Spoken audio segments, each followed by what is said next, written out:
मुगल सल्तनत, जिनकी गिनती भारतीय इतिहास के सबसे ताकतवर सल्तनत में की जाती है, जहां कुछ शासकों ने हिंदुस्तान को जमकर लूटा और यहां के लोगों का दर्द और जुल्मों से भरा इतिहास रचा। वहीं दूसरी तरफ मुगलों ने हिंदुस्तान को सबसे अमीर और शक्तिशाली देश बनाया और खुद इस देश की मिट्टी को ओढ़कर यहीं दफन हो गए।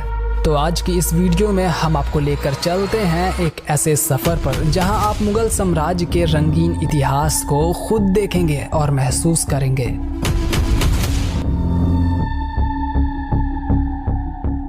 ये कहानी शुरू होती है बाबर से।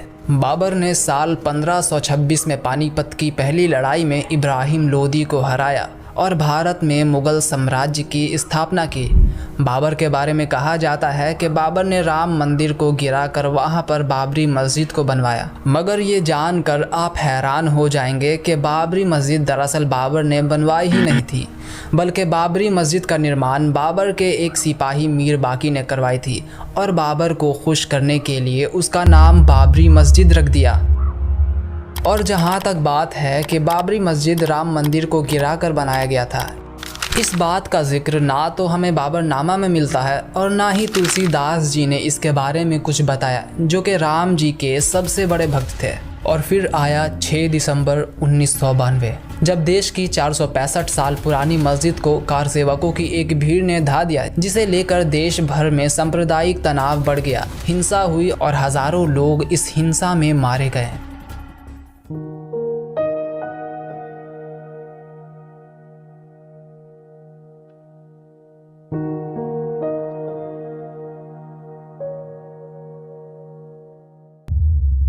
बात मंदिरों को गिराने की हो या हिंदुस्तान पर जुल्म ढाने की, औरंगजेब का नाम उनमें सबसे पहले नंबर पर लिया जाता है। इनके बारे में कहा जाता है कि औरंगजेब ने गद्दी की लालच में अपने पिता शाहजहां को कैद करवा दिया था, वहीं भाइयों और भतीजों की बड़ी बेरहमी से हत्या कर दी थी। औरंगजेब ने अपने शासन के दौरान कई मंदिरों को तुड़वा दिया था और हिंदू धर्म के लोगों पर बहुत अत्याचार किए गए। यहाँ पर मैं आपको बताता चलूँ कि मेरा उद्देश्य किसी की भावनाओं को ठेस पहुंचाना नहीं है, लेकिन फिर भी किसी की भावनाओं को अगर ठेस पहुंची हो तो मैं तहे दिल से आप सभी से माफ़ी चाहता हूं, क्योंकि हकीकत यही है कि औरंगजेब ने कई मंदिरों को गिरवाया था, लेकिन ये भी सच है कि औरंगजेब ने कई मंदिरों को बनवाया भी था। जी हाँ, आपने सही सुना। जहां औरंगजेब ने खंडेला, जोधपुर, उदयपुर, चित्तौड़ और जयपुर के कई मंदिरों को गिराया, वहीं बनारस का जंगमबाड़ी मठ, चित्रकूट बालाजी मंदिर, इलाहाबाद का सोमेश्वर नाथ महादेव मंदिर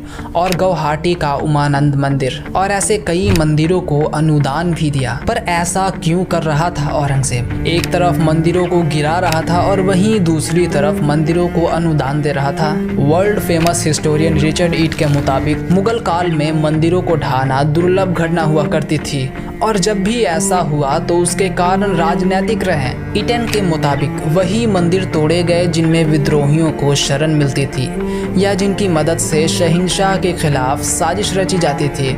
उस समय मंदिर तोड़ने का कोई धार्मिक उद्देश्य नहीं था। उदाहरण के तौर पर औरंगजेब ने दक्षिण भारत में कभी भी मंदिरों को निशाना नहीं बनाया, जबकि उनके शासनकाल में ज्यादातर सेना यहीं तैनात थी। उत्तर भारत में उन्होंने जरूर कुछ मंदिरों पर हमला किया, जैसे मथुरा का केशव राय मंदिर, लेकिन इसका कारण धार्मिक नहीं था। मथुरा के जटों ने सल्तनत के खिलाफ विद्रोह कर दिया था, इसलिए यहाँ हमला किया गया। किंग्स कॉलेज लंदन की हिस्टोरियन कैथरीन बटलर तो यहाँ तक कहती है कि औरंगजेब ने जितने मंदिर तोड़े थे उससे ज्यादा बनवाए थे। औरंगजेब के शासनकाल में सबसे ज्यादा हिंदू प्रशासन का हिस्सा थे। इतिहास से हमें पता चलता है कि शाहजहां के शासनकाल में सेना के विभिन्न पदों, दरबार के दूसरे अहम पदों और विभिन्न भौगोलिक प्रशासनिक इकाई में हिंदुओं की तादाद 24% थी, जो औरंगजेब के समय में 33% तक हो गई थी। औरंगजेब की सेना में ऊंचे ऊंचे पदों पर बड़ी संख्या में कई राजपूत नियुक्त थे।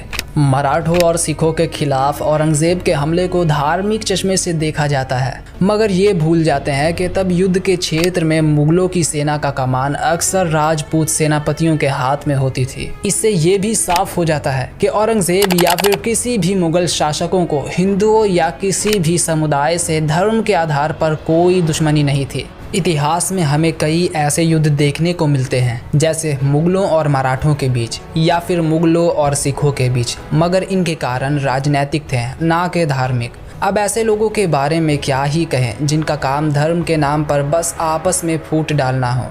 अफसोस की बात तो ये है कि हम में से ज़्यादातर लोग मुगलों के बारे में गलत विचारधारा रखते हैं। उन्हें भारत को लूटने वाला एक लुटेरा समझा जाता है, जबकि मुगलों के समय में हिंदुस्तान दुनिया का सबसे अमीर देश हुआ करता था। दुनिया की 1/4 दौलत सिर्फ हिंदुस्तान में हुआ करती थी। मुगलों के समय में भारत की GDP 25% के आसपास हुआ करती थी। इसके अलावा हिंदुस्तान मुगलों के समय में सबसे ज़्यादा हथियार प्रोड्यूस करने वाला देश था। यहाँ से हथियार पूरे वर्ल्ड में एक्सपोर्ट किए जाते थे, जैसे आज अमेरिका करती है। इसके अलावा उस वक्त सूती कपड़े, नमक, ऊनी और रेशमी कपड़ों की सबसे ज़्यादा उत्पादन हिंदुस्तान में हुआ करती थी। सिर्फ उत्पादन ही नहीं बल्कि पूरी दुनिया में सबसे ज़्यादा एक्सपोर्ट भी हिंदुस्तान से ही किया जाता था। मुगलों ने अपना सारा योगदान भारत को एक मजबूत देश बनाने में दिया।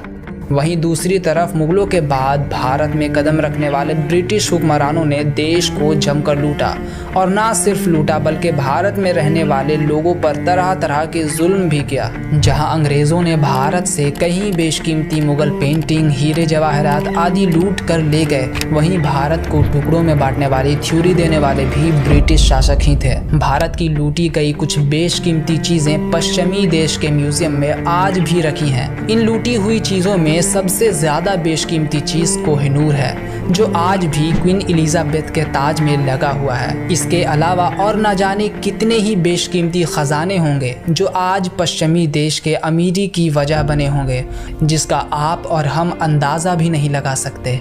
आज क्वीन एलिजाबेथ को हम बड़ी इज्जत की निगाह से देखते हैं और दूसरी तरफ मुगलों को एक लुटेरे की नज़र से देखते हैं और कहते हैं कि मुगल चोर, जेबकतरे और 2 कौड़ी के सड़क छाप लोग थे। जबकि मुगलों की देन ताजमहल से आज भी 20 से 25 करोड़, कुतुब मीनार से लगभग 10 करोड़, लाल किले से 6 करोड़ और हुमायूं के मकबरे से 6 करोड़ आज सालाना कमाई भारत सरकार को होती है। इससे साफ पता चलता है कि मुगल हिंदुस्तान आए, यहाँ राज किए और हिंदुस्तान को दुनिया का सबसे अमीर और मजबूत देश बनाया और यहीं के मिट्टी में दफन हो गए। मुगलों के बारे में आप क्या सोचते हैं? अपनी राय कमेंट बॉक्स में ज़रूर दें।